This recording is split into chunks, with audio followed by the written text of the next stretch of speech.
হাসিব কদমতলী গ্রামে নতুন এসেছে। কিছুদিন আগেই হওয়া প্রাথমিক শিক্ষক নিয়োগ পরীক্ষায় পাশ করে কদমতলী স্কুলের শিক্ষক হিসেবে চাকরি পেয়েছে। বেশ কিছুদিন হলো এই গ্রামেই সে অবস্থান করছে, কিন্তু তার ক্লাসের একজন শিক্ষার্থী নূর কিছুদিন যাবৎ ক্লাসে আসে না।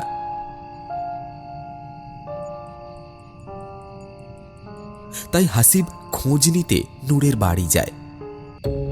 নূরের বাড়ি ঢুকতে গিয়ে বাড়ির গেটে কিছু তাবিজ ঝোলানো দেখতে পায় হাসিব, কিন্তু সেদিকে খুব একটা পাত্তা না দিয়ে সে বাড়ির ভিতরে ঢুকে যায়। উঠোনে নূরের মাকে দেখে হাসিব বলে, আসসালামু আলাইকুম, কেমন আছেন? আরে স্যার, আপনি কি মনে করে? আসলে নূর তো কিছুদিন ধরে স্কুলে আসে না, তাই খোঁজ নিতে আসলাম আর কি। স্যার, আপনার ছাত্রের তো ভীষণ জ্বর। 3 দিন ধরে নূরের শরীরটা একটু খারাপ করেছে। ও আচ্ছা, ঔষধ দিচ্ছেন ঠিক মতো ওকে? জি স্যার, ওষুধ তো দিচ্ছি ঠিক মতোই, কিন্তু ছেলেটা যেন নিথর হয়ে যাচ্ছে দিন দিন। আসেন আসেন আসেন, একটু দেখে যান আপনার ছাত্রকে।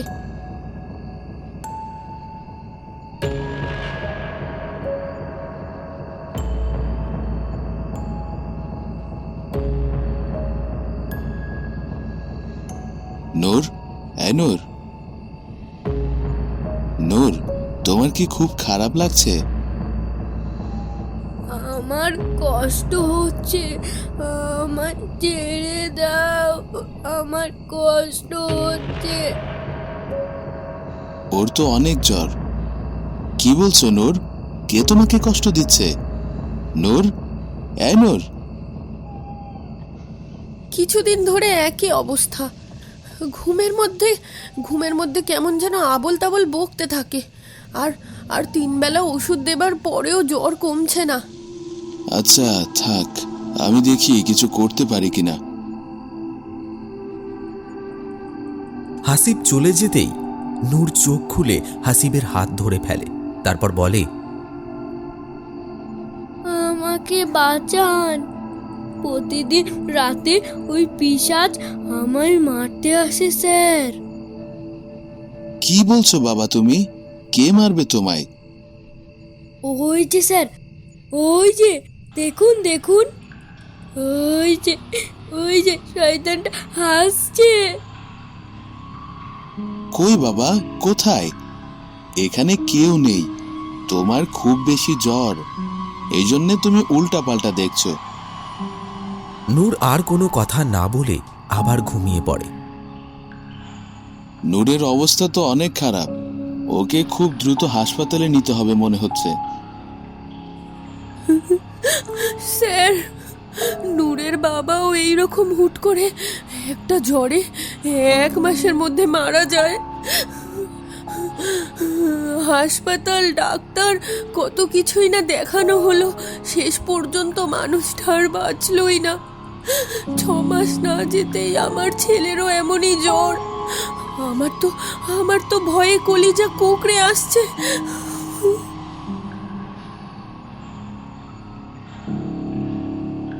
আপনি চিন্তা করবেন না, আমি দেখছি কি করা যায়। অনেক অনেক শুক্রিয়া স্যার। আচ্ছা, আমি এখন আসি। আচ্ছা, আপনাদের বাড়িতে ঢোকার সময় গেটে ঝুলানো কয়েকটা তাবিজ দেখলাম, সেগুলো কিসের? ও, ওই তাবিজ, ওইটা তো নূরের চাচা ফজল দিয়েছিল, নূরের বাপ মারা যাওয়ার কয়েক মাস আগেই। কেন, কি কারণে দিয়েছে? আসলে মাঝে গ্রামে অনেক চোরের উৎপাত দেখা দিয়েছিল। একদিন ফজল ভাই এসে বলল এই তাবিজগুলো গেটে ঝুলিয়ে দিতে, তাহলে চোর আর আসবে না। অবশ্য এর পর থেকে চোর আর আসেওনি। ও আচ্ছা, ঠিক আছে, আমি এখন আসি। যে কোনো প্রয়োজনে আমাকে কল করবেন, এখানে আমার নম্বর লেখা আছে।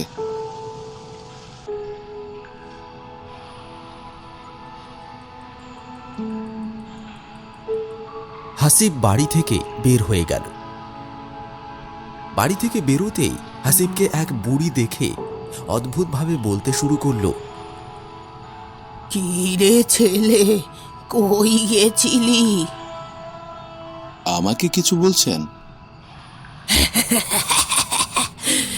শোন, ওই যে ওই বাড়ির ছোট ছেলেটা আছে না, হ্যাঁ, নূর। আপনি চেনেন তাকে? শোন, ও তো মরবে রে, মরবে ও। কি বলছেন এসব পাগলের মতো? আমি পাগল? বিশ্বাস করলি না তো? আমার কথা বিশ্বাস করলি না তো? তুইও মরবি, তুইও মরবি।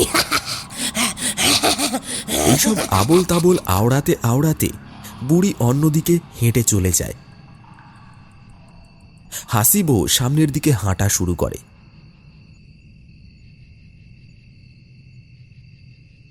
পরদিন বিকেলে হাসিব মসজিদ থেকে নামাজ পড়ে বের হয়।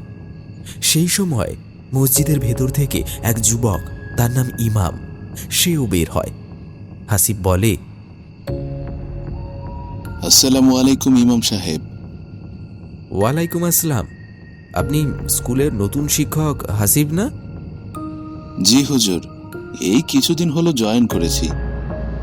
যাক, ভালো হলো। তো গ্রাম কেমন লাগছে স্যার? গ্রাম তো অনেক সুন্দর মাশাআল্লাহ, আর গ্রামের মানুষগুলো অনেক ভালো। যাক, আলহামদুলিল্লাহ। কিছু হয়েছে স্যার? মনে হচ্ছে কিছু একটা নিয়ে খুব চিন্তিত অবস্থায় আছেন। না হুজুর, তেমন কিছু না। আমার স্কুলের এক ছাত্র নূর কয়েকদিন ধরে জ্বরে প্রচন্ড অসুস্থ। জ্বরের ঘরে কি সব আবোল তাবোল বলছে, কে খেয়ে ফেলবে, মেরে ফেলবে, এসব বলছে। কি হয়েছে নূরের? আগে তো প্রায় নামাজ পড়তে আসতো, কিছুদিন হলো আর দেখছি না।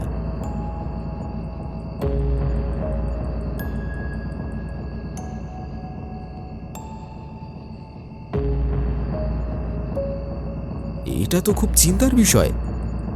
হ্যাঁ হুজুর, ছেলেটার অবস্থা অনেক খারাপ, নিশার হয়ে গেছে একদম। ঠিক আছে, আমি আমি আমি দেখছি কি করা যায়। ঠিক আছে হুজুর, আমি চলি তাহলে। আসসালামু আলাইকুম। ওয়ালাইকুম আসসালাম।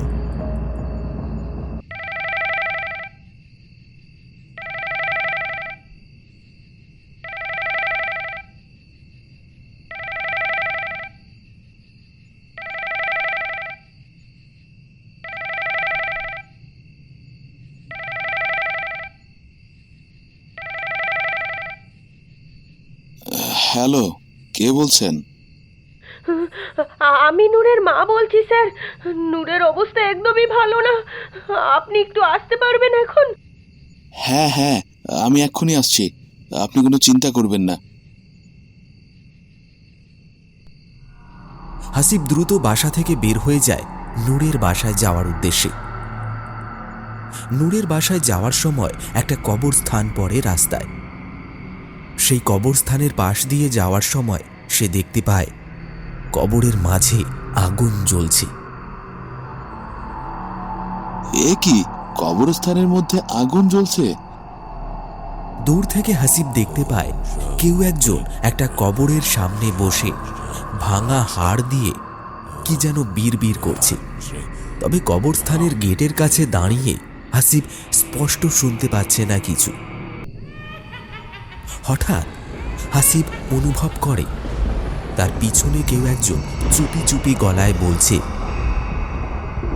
এত রাতে এখানে কেন এসেছো তুমি?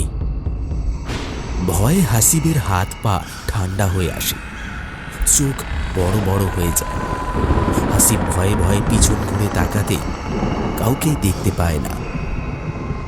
এর পর মুহূর্তেই হাসিব দীর্ঘশ্বাস ফেলে পিছন থেকে সামনের দিকে তাকাতে কালো চাদর মোড়ানো একজনকে সামনে দাঁড়িয়ে থাকতে দেখে। তাকে দেখে ভয়ে ছিটকে দূরে সরে যায় সে। কে আপনি? এত রাতে এখানে কি করছো তুমি? এর আগে বলুন, আপনি কে? আমাকে তুমি চিনবে না। আমি কবরস্থানের দেখাশোনা করি। এত রাতে এখানে থাকা উচিত নয়। যাও, বাড়ি যাও। না, আমার একটু কাজ আছে। এত রাতে কিসের কাজ? আমার ছাত্র নূর অনেক অসুস্থ, আমি তাকে দেখতে যাব।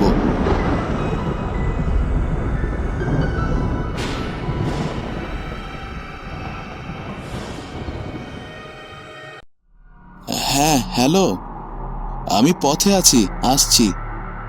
স্যার, আপনি বাড়ি চলে যান। নূর এখন অনেকটা সুস্থ। যাক, আলহামদুলিল্লাহ। তবু একবার দেখে যাই। সমস্যা নেই স্যার, আপনি এখন বাড়ি ফিরে যান। অনেক রাত হয়ে গেছে স্যার। কাল সকালে এসে না হয় একবার দেখে যাবেন। ঠিক আছে, কোনো দরকার লাগলে সাথে সাথে কল করবেন। হাসিব কথা শেষ করে খেয়াল করে চাদরে মোড়া লোকটা আশেপাশে কোথাও নেই। আশেপাশে তাকিয়ে কোথাও খুঁজে পায় না তাকে। আর কবরের মাঝে কোনো আগুনও এখন জ্বলছে না। আমি কি ভুল দেখলাম? সব কি আমার ইলিউশন ছিল? হাসিব দ্রুত নিজের বাসার দিকে চলে যায়। বাসায় গিয়ে হাসিব ক্লান্ত হয়ে শুয়ে পড়ে। হাসিবের ঘুমটা হঠাৎ ভেঙে যায়। তাই বিছানা থেকে উঠে পাশের টেবিলে রাখা জগ থেকে পানি গ্লাসে ঢেলে নেয় সে। আর তখনই হাসিব দেখতে পায় পানির বদলে জগ থেকে রক্ত পড়ছে। এসব আমার সাথে কি হচ্ছে? আমি তো আমার নিজের চোখকেই বিশ্বাস করতে পারছি না। ভয়ে হাসিবের হাত থেকে গ্লাসটা পড়ে যায় আর সঙ্গে সঙ্গে মেঝে রক্তে ভিজে যায়। হাসিবের বিছানার সামনে রাখা আয়নায় হাসিব দেখতে পায় কুৎসিত চেহারার বড় চুলওয়ালা এক পিশাচিনী হাসিবের পাশে ভাসছে।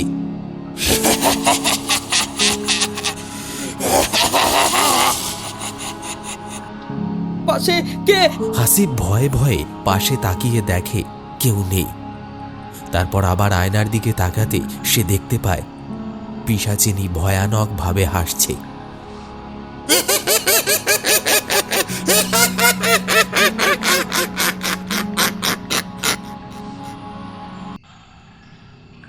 পথে যেতেই ইমাম সাহেবের সাথে আবার দেখা হয় হাসিবের।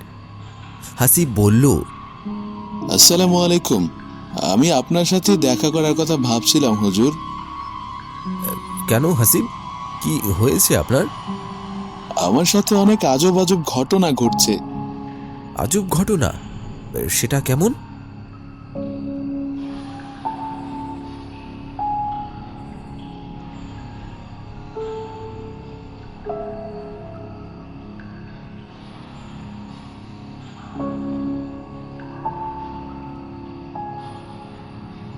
আচ্ছা, তাহলে আপনিও বেশ বিপদের মধ্যেই আছেন।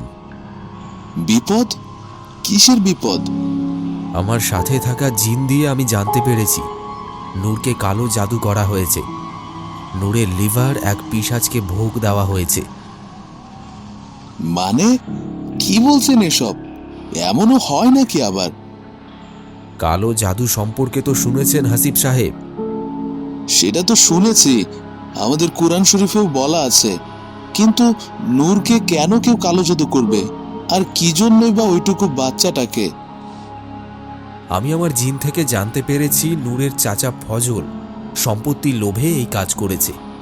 এর আগে নূরের বাবাকেও মেরে ফেলেছে সে, আর এবার নূরকেও। নূর মারা গেলে পুরো সম্পত্তির মালিক তো সে হয়ে যাবে। কিন্তু আপনি তো বললেন আমিও বিপদে আছি। আমার কি বিপদ? আমার মন বলছে নূরের ভালো মন্দ নিয়ে আপনি ভাবছেন, আর তাই আপনাকেও ভয় দেখানোর চেষ্টা করছে ওরা। কিন্তু হুজুর, এই গ্রামে মানে কালো জাদু কে করবে? গ্রামে এক তান্ত্রিক আছে, আমার আব্বার থেকে শুনেছি। কবরস্থানে বসে সেই তান্ত্রিক এসব কালো জাদু করে। তাহলে কি কাল রাতে আমি ঠিকই দেখেছি? হতে পারে, হতে পারে। আপনি আপনি সাবধানে থাকবেন, আপনার যে কোনো সময় ক্ষতি হয়ে যেতে পারে। কিন্তু এ অনিষ্ট আটকানোর কি কোনো উপায় নেই? আছে, কিন্তু খুব কঠিন উপায়। তাহলে আপনি সেটা করুন, নূরকে বাঁচান। স্যার, আমি এত অভিজ্ঞ নই। আমার আব্বা ওই তান্ত্রিকের সাথে লড়াই করতে গিয়ে মারা গেছে। আব্বা মারা যাওয়ার পর ইমামতির দায়িত্ব আমি পালন করি। কি সেই অসাধ্য কাজ?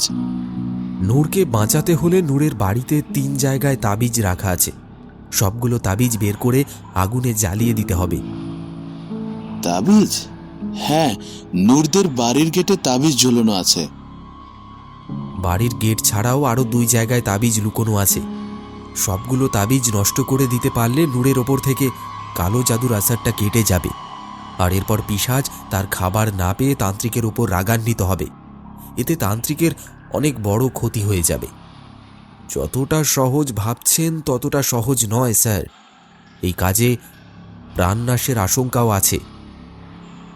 ওই তান্ত্রিক তো গ্রামের ক্ষতি করে যাচ্ছে, তাকে তো থামাতে হবে। আজ রাতে আমরা কাজ দুজনে মিলে সেরে ফেলি হুজুর। ঠিক আছে, আমি সবকিছু জোগাড় করি। রাতে আমরা দুজনে মিলে কবরস্থানে যাব তান্ত্রিকের মুখোমুখি হতে। ঠিক আছে হুজুর, আমি তৈরি থাকব। আল্লাহ হাফেজ। হাসিব, আল্লাহকে ভরসা করবেন, কোনো রকম ভয় পাবেন না। আল্লাহ আছে আমাদের সাথে। আল্লাহ ভরসা। হাসান আর হাসিব ভেতরে ঢুকতেই তান্ত্রিককে যজ্ঞ করা অবস্থায় দেখতে পায়।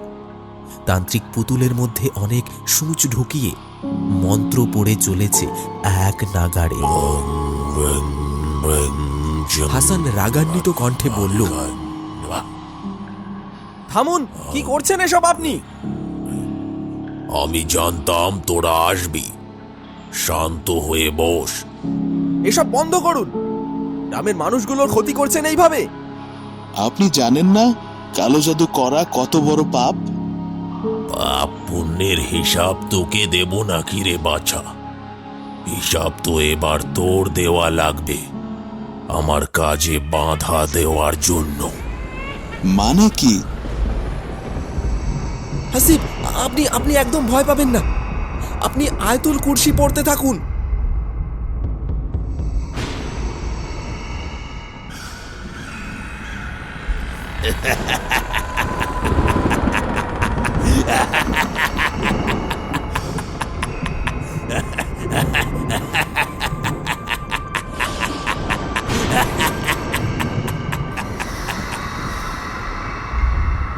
ঠিক এই সময় অন্যদিকে নূরের মা কোরআন শরীফ তেলাওয়াত করতে থাকে নূরের কাছে বসে। নূরের মায়ের ওইভাবে কোরআন শরীফ পড়ায় তান্ত্রিকের সামনে থাকা পিশাচ ক্রমশই দুর্বল হতে থাকে। কে আমার ভোগের সামনে কোরআন পড়ে? আমার শরীর চলে যাচ্ছে, চলে যাচ্ছে।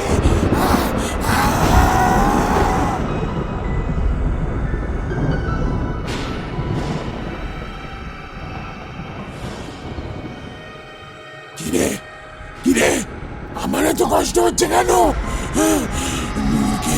নূরকে তুই আমাকে দিয়ে দিবি বলেছিলি। আমার আধিপত্য ওর শরীর থেকে চলে যাচ্ছে কেন? কেন বল বল বল বল। আমি কিছু জানি না কেন এমন হচ্ছে। যদি নূরকে আমি আমার সাথে না নিয়ে যেতে পারি তাহলে আমি তোকে নিয়ে যাব। আমাকে ছেড়ে দে তুই। নূরের চাচা ফজল তার ভাঁজ থেকে ভোগ হিসেবে দিয়েছে, আমি নই। তুই আমাকে কালো জাদু করে ডেকেছিস, তোকেই যেতে হবে আমার সাথে। আমি এত কষ্ট সহ্য করতে পারছি না।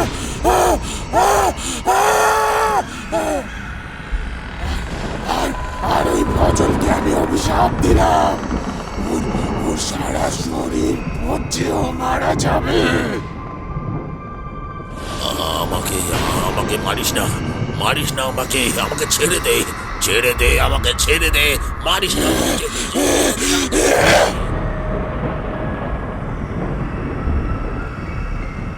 বাবা, বাবা তুই ঠিক আছিস? হাসান ভাই, ওই দেখেন তান্ত্রিক মারা গেছে। দ্রুত চলেন, নূর ঠিক আছে কিনা দেখতে হবে। দুজনেই কবরস্থান থেকে বের হয়ে দ্রুত নূরের বাড়ির দিকে রওনা হয়। নূরের বাড়ি যাওয়ার পথে তাদের সঙ্গে দেখা হয় ফজলের। ফজল বলল, হুজুর, হুজুর, আমার কেমন যেন হয়েছে। আমি কাল রাতেও ভালো ছিলাম, সকালে কেমন কেমন যেন শরীর পচতে শুরু করেছে। আমাকে পানি পড়া দেন হুজুর, আমাকে পানি পড়া দেন। আপনি যে পাপ করেছেন তার শাস্তি তো আপনাকে পেতেই হবে। নিজের ভাইকে কেউ সম্পত্তির জন্য মেরে ফেলে, এরপর নিজের ওইটুকু ভাতিজার উপর কালো জাদু করেছেন। হুজুর, অনেক বড় ভুল হয়ে গেছে হুজুর। কিছু একটা করেন হুজুর, কিছু একটা করেন হুজুর, কিছু একটা করে। সময় চলে গেলে সাধন হবে না ফজল ভাই। দ্রুত চলেন হুজুর, নূরকে দেখতে হবে, এখানে সময় নষ্ট করে লাভ নেই। ফজল দুঃখী হয়ে দাঁড়িয়ে থাকে। হাসিব আর হাসান সেখান থেকে চলে যায়।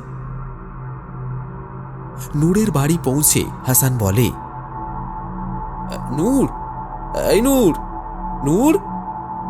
হুজুর আপনি? আসসালামু আলাইকুম।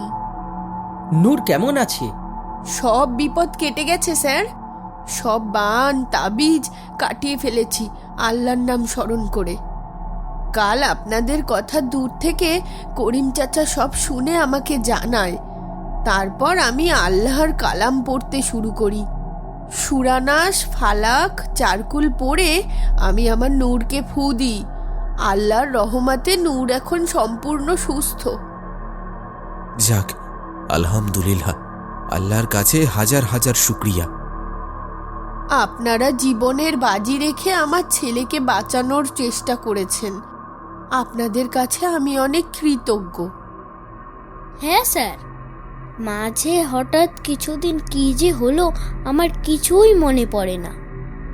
কিছু হয়নি, একটু জ্বর এসেছিল, এখন সব ঠিক হয়ে গেছে। তুমি কিন্তু রোজ স্কুলে আসবে কাল থেকে, আর রোজ নামাজ পড়তেও যেতে হবে। ঠিক আছে স্যার, কাল থেকে আবার সবকিছু শুরু করব।